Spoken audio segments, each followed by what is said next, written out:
بسم اللہ الرحمن الرحیم۔ اللہ تعالیٰ نے حضرت آدم علیہ السلام کو جنت سے کیوں نکالا تھا؟ حضرت آدم علیہ السلام سب سے پہلے انسان ہیں جن کو اللہ تعالیٰ نے دنیا میں بھیجا، اور سب سے پہلے نبی آپ ہیں۔ آپ ہی کی اولاد ساری دنیا میں پھیلی۔ آپ کا ذکر قرآن پاک میں 19 بار آیا ہے۔ جب اللہ تعالیٰ نے دنیا کو آباد کرنے کا ارادہ کیا تو اس نے فرشتوں میں کہا، میں دنیا میں اپنا ایک نائب خلیفہ بنانا چاہتا ہوں۔ فرشتوں نے کہا، اے اللہ، تو دنیا میں ایسے شخص کو نائب بنانا چاہتا ہے جو خرابیاں کر کے اور خون کرتا پھرے۔ ہم تیری تعریف کرنے کے ساتھ تیری تسبیح اور پاکی بیان کرتے ہیں۔ اللہ تعالیٰ نے فرمایا، میں وہ باتیں جانتا ہوں جو تم نہیں جانتے۔ اللہ تعالیٰ نے حضرت آدم علیہ السلام کو سب چیزوں کے نام سکھا دیے، پھر ان کو فرشتوں کے سامنے کیا اور فرمایا، اگر تم سچے ہو تو مجھے ان کے نام بتاؤ۔ انہوں نے کہا کہ تو پاک ہے، جتنا علم تو نے ہم کو بخشا ہے اس کے سوا ہم کو کچھ نہیں معلوم۔ پھر اللہ تعالیٰ نے فرشتوں کو حکم دیا کہ تم آدم علیہ السلام کو سجدہ کرو، تو وہ سب سجدے میں گر پڑے مگر شیطان نے سجدہ نہیں کیا۔ اس کا ذکر پہلے بھی آیا ہے۔ اللہ تعالیٰ نے حضرت آدم علیہ السلام سے کہا کہ تم اور تمہاری بیوی جنت میں رہو اور جہاں سے چاہو کھاؤ پیو، مگر ایک خاص درخت کے متعلق حضرت آدم علیہ السلام کو منع کر دیا کہ اس کے قریب بھی نہ جانا، ورنہ تم بھی ظالموں میں سے ہو جاؤ گے۔ اس طرح اللہ تعالیٰ نے حضرت آدم علیہ السلام کا امتحان لیا کہ دیکھیں یہ ہمارا کہنا مانتے ہیں یا بھول جاتے ہیں اور شیطان کے بہکاوے میں آ جاتے ہیں۔ شیطان جو پہلے ہی حضرت آدم علیہ السلام سے ناراض تھا کہ وہ ان کی وجہ سے وہاں اللہ تعالیٰ کے دربار سے نکالا، اور خدا تعالیٰ کی لعنت اس پر ہوئی، اور اس نے قسم کھائی تھی کہ میں حضرت آدم علیہ السلام اور ان کی اولادوں کو قیامت تک بہکاتا رہوں گا کہ اللہ تعالیٰ کا کہنا نہ مانیں اور خوب برائیاں پھیلائیں۔ وہ حضرت آدم اور ان کی بیوی حضرت حوا علیہ السلام کو برابر بہکاتا رہا کہ اس درخت کا پھل تم ضرور کھاؤ، ان کے کھانے سے تم فرشتہ بن جاؤ گے، جنت میں سے کبھی نہ نکالوں گے۔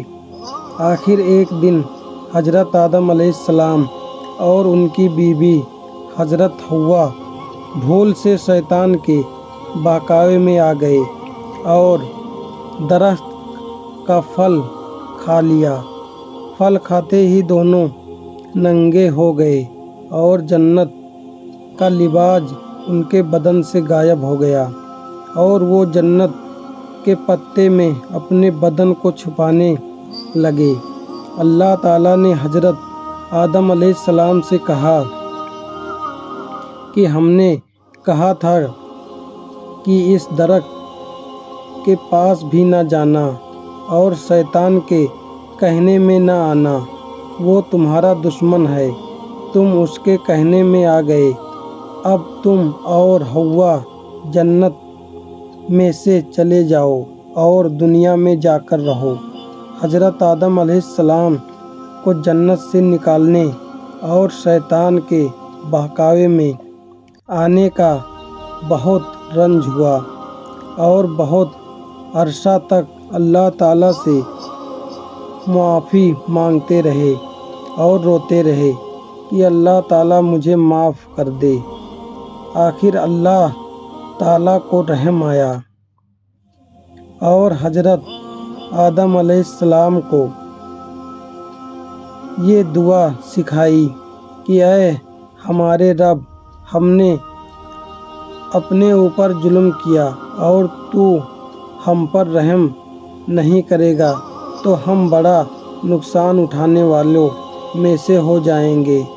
تو حضرت آدم علیہ السلام نے یہ دعا بہت گڑ گڑا کر مانگی اور اللہ تعالیٰ نے بہت رحم کرنے والے ہیں۔ جب کوئی بندہ گناہ کر لیتا ہے اور سچے دل سے توبہ کر لیتا ہے کہ اے اللہ، یہ گناہ تو مجھ سے غلطی سے ہو گیا، آئندہ ایسا نہ کروں گا، تو وہ معاف کر دیتا ہے۔